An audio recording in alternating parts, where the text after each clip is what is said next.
Hi, welcome back to my channel Study With Me.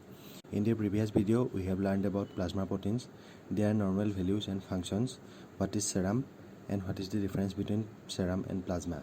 If you have not watched it, you can go and check that video. Link is in the description box, or you can watch it by clicking on the I button at the top right corner. In this video, we are going to learn about red blood cells. Red blood cells, also known as erythrocytes, where erythros means red. The coloring pigment hemoglobin is responsible for the red color of these cells. Hemoglobin contains iron, which is the site for oxygen binding. Red blood cells are non-nucleated. Because of this absence of nucleus in RBC, the DNA is also absent, and other organelles such as mitochondria and Golgi apparatus are also absent. The red blood cells normally range between 4 to 5.5 million per cubic mm of blood, and its shape is disc and biconcave shape. When viewed from above, it looks like a disc, and when viewed from the side, it looks like a dumbbell. Now let's discuss about the properties of red blood cells. The first property of red blood cell is Rolex formation. By this property, RBCs form a pile on top of each other when blood is taken out of a blood vessel. The plasma proteins globulin and fibrinogen accelerates this process. The next property of red blood cell is packed cell volume or hematocrit value. When blood is collected in a hematocrit tube, the red blood cells settle down at the bottom and plasma will appear at the top. Plasma forms 55% and red blood cells form 45% of total blood. This 45% red blood cell is called as hematocrit value or packed cell volume. In between the plasma and red blood cells, there is a thin layer of white buffy coat. This white buffy coat is formed by the white blood cells and platelets.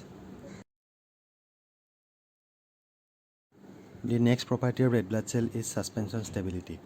During circulation, the RBCs remain suspended uniformly in blood. This property of RBC is called as suspension stability. Now let's discuss about the lifespan of red blood cell. Usually, RBCs live for about 120 days, after which the older RBCs are destroyed mainly in the capillaries of red pulp of spleen, which is the reason why spleen is called graveyard of RBC.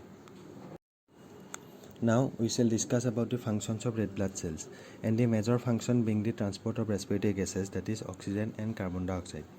In the transport of oxygen from lungs to tissues, hemoglobin combines with oxygen to form oxyhemoglobin, and in this way about 97% of oxygen is transported in blood.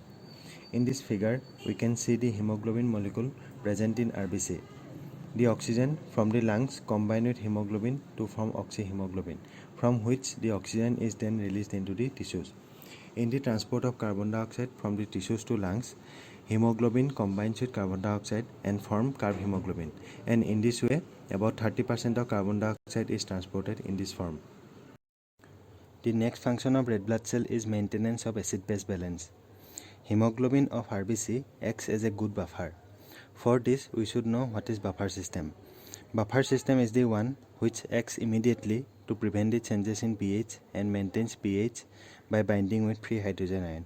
Thus, by regulating the hydrogen ion concentration, hemoglobin maintains acid-base balance. Red blood cells carry the blood group antigens A antigen, B antigen and Rh factor. This helps in determination of blood group. Now let's discuss about the variations in number of red blood cells. Number of red blood cells can vary in both physiological and pathological conditions. It can increase or decrease in both the situations. Increase in RBC count is known as polycythemia. When it occurs in physiological conditions, it is called as physiological polycythemia, and it can occur in following situations. Normal decrease in RBC count can occur in following situations.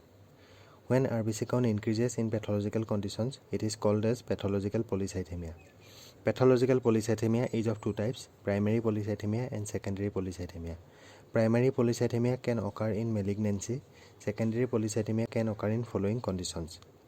And lastly, abnormal decrease in RBC count is called as anemia.